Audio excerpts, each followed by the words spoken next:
Southern California earthquakes increase stress on major fault line, study reveals. This is by Eureka Alert, Southern California Earthquake Center, University of Iowa, October 30th, 2019 news release. A University of Iowa-led study found that a series of Southern California earthquakes last summer, we're talking about the Ridgecrest earthquakes, of course, increased stress on the Garlock Fault, a major earthquake fault line that has been dormant for at least a century. The researchers used satellite imagery and seismic instruments to map the effects of the Ridgecrest earthquakes, a sequence that began with a magnitude 6.4 foreshock in the Mojave Desert July 4th, before a magnitude 7.1 earthquake that struck the next day. In all, there were more than 100,000 aftershocks stemming from the twin earthquakes. The analysis by Bill Barnhart, a geodesist at Iowa, and researchers at the U.S. Geological Survey, showed the Ridgecrest earthquakes and aftershocks cause a seismic creep, ASEISMIC,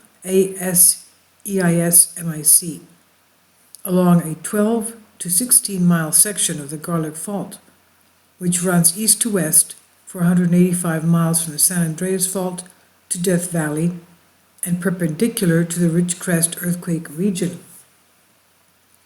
The aseismic creep tells us the Garlock Fault is sensitive to stress changes and that stresses increase across only a limited area of the fault, says Barnhart, assistant professor in the University of Iowa Department of Earth and Environmental Sciences and corresponding author on the study, published in the journal Geophysical Research Letters. He says, so if, and that's a big if, this area were to slip in a future earthquake, we are showing where that might happen. The Ridgecrest earthquakes and aftershocks led to ruptures on the surface and below ground right up to the Garlock Fault. Other than the one stressed section of the Garlock Fault identified by the research team, the remaining 165 or so miles of the fault actually shows decreased stress from the Ridgecrest seismic activity. That is good news, Barnhart said.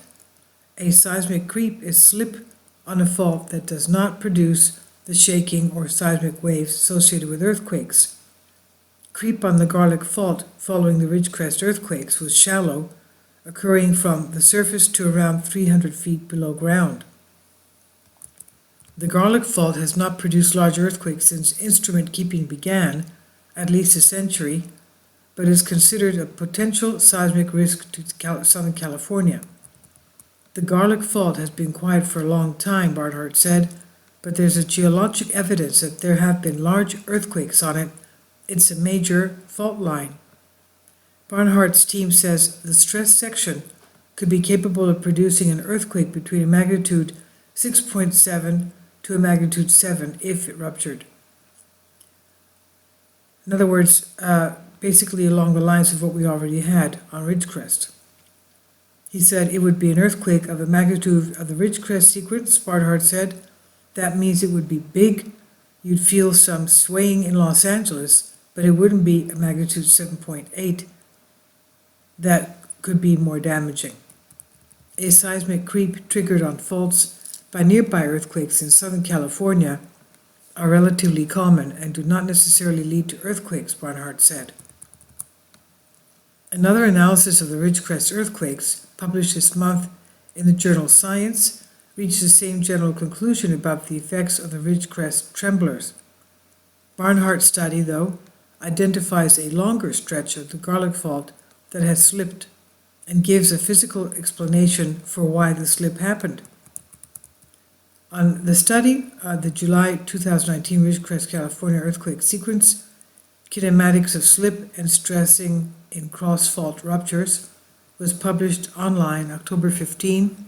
Contributing authors are Ryan Gold from USGS Geologic Hazard Center and Gavin Hayes of the USGS National Earthquake Information Center. The USGS and the Southern California Earthquake Center funded the research. I'll leave links below for you for this on Eureka Alert and Southern California Earthquake Center.